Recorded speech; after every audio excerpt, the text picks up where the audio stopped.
hear the presentation. It was a video, and we will attempt to have it posted as quickly as possible, hopefully within 24 hours, so you could listen to the presentation at your leisure. So apologies. Now we have some questions.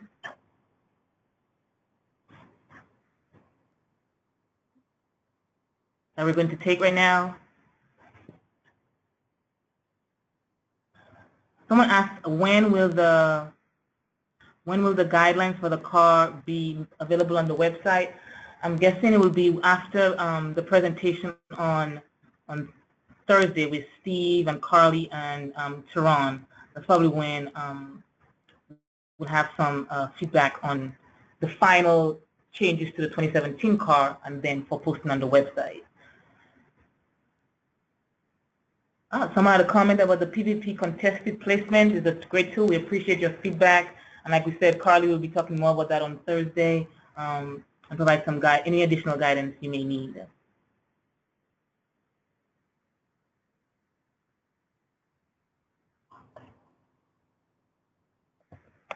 We attempted to get some of these questions in advance, but we didn't. So unfortunately, we have to scroll through to see some of your questions. Someone's asking about how do you update your organization you're currently associated with so you can attend the annual meeting.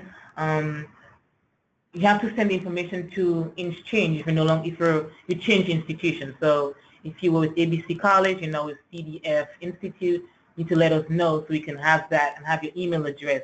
So that when you attempt to register with CDE Institute email address, then you'll be approved to participate. So that's important, actually, that you have a current email address and record. Okay, and the next one, they're asking, will a full year's card be due November 1st of this year? That's probably with all the talk of, you know, quarterly and mid-year cards. Yes, it'll all compile to be submitted as a full year card November 1st.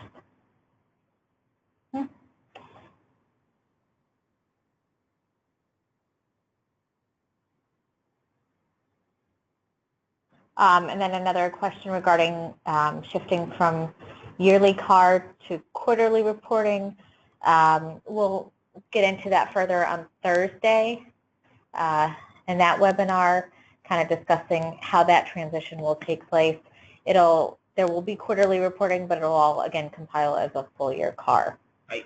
And that's why the last submission is for November 1, right?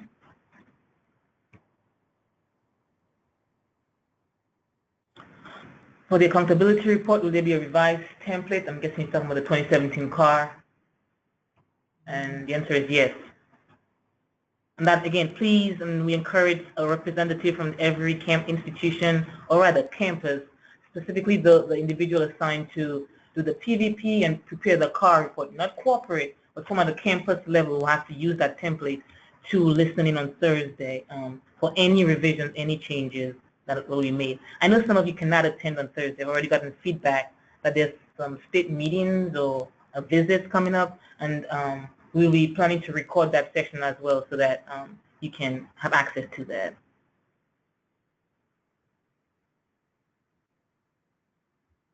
When is the first quarterly CAR due? It's February. Yeah, the first one would be due February 1st. So this would start with the next CAR period as we're used to now. So that first July through September 2017 reporting period, that wouldn't be due until February 1st of 2018. So again, there will be a little bit of a transition period, which we'll go through in further detail on Thursday. Right. When reporting on licensure, do we include retesters and must we follow state agency guidelines? According to the guidance on Appendix L, it refers to licensure pass rates as reported by the oversight agency, so you should follow their guidelines.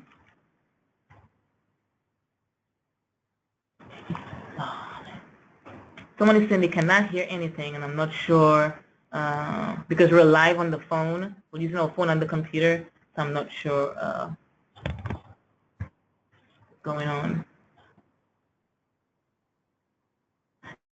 Someone's asking about the, I'm guessing the CAR, and asking if it's going to the quarterly CAR, it will be submitted like actual CAR. It's important that you listening on Thursday. Mr. Gelfond will be going into detail about the reports, the quarterly reports, how and when they will be submitted, etc. And I'd rather not say anything than say something that's incorrect. Yeah.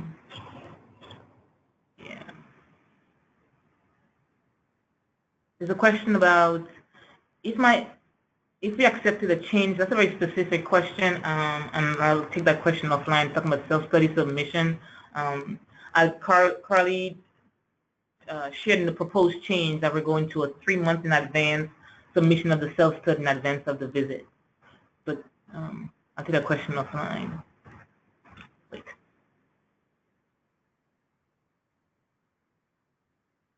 My institution graduates 1 class per year in June. How will you address the quarterly car requirement? Will we submit 0 returns every quarter?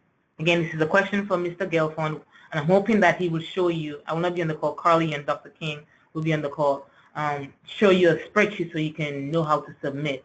But if you only have 1 graduating class, but you may have other changes in every quarter concerning starts, transfer in, transfer out, withdrawals, so you would have to submit that information anyway. Someone's asking about the re-recognition process. Mr. Williams was unable to join us today.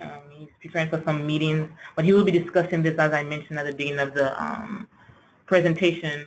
He'll be discussing these issues at the annual meeting, annual meeting via webinar in June.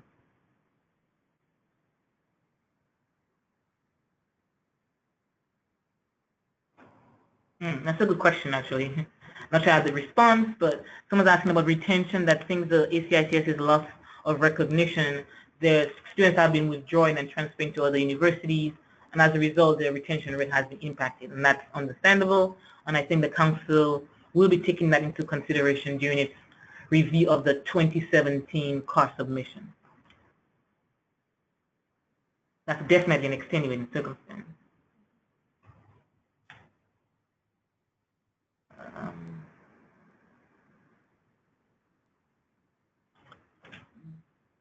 The link for the webinar for Thursday was emailed to the same group of people who got this email for the Aware.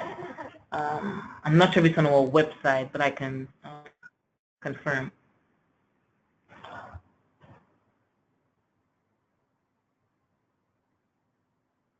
Yes, the registration link was sent out yesterday, actually, but I will confirm if it's either to resend or have it posted on our website so that everyone has access.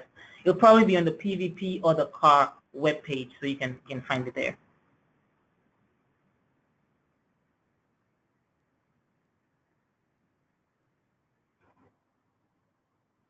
And I'm sorry about those who still cannot hear.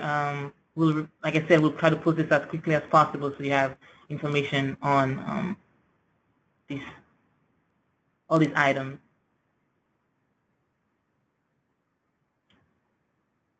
All right. Interestingly, we have no more questions pertaining to this, the May 2017 memo to the field.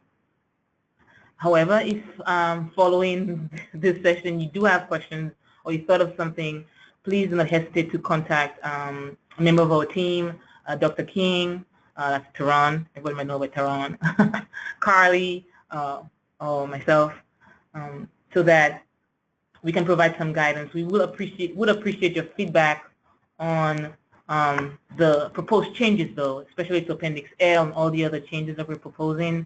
So please go to SurveyMonkey and give us some feedback on these proposals so that the council can take those into consideration when doing its final revisions to the criteria. All right, this is the last 10. Also, like I mentioned previously, we sent out a link asking for questions in advance, and we got questions that were not related to the memo to the field, and I believe I mentioned this at the last AWARE webinar. ACICS is able to provide guidance to students concerning their visa status. That's the responsibility of the institution, specifically the SDO, the PSDO, concerning their OPT or CPT and any implications with Homeland Security as a result of ACICS's loss of recognition. So ACICS is unable to provide guidance, unfortunately. So please consult with your institutional representative or contact DHS directly to get some information or guidance as to how you can proceed. All right, everyone. Thank you for your attention. We really appreciate it. We know that there's a lot going on, and we're hoping that you can join us on Thursday for the CAR PVP webinar and the institutional representatives in June for the annual business meeting, agency's annual business meeting. All right. Thank you so much, everyone. Have a good day.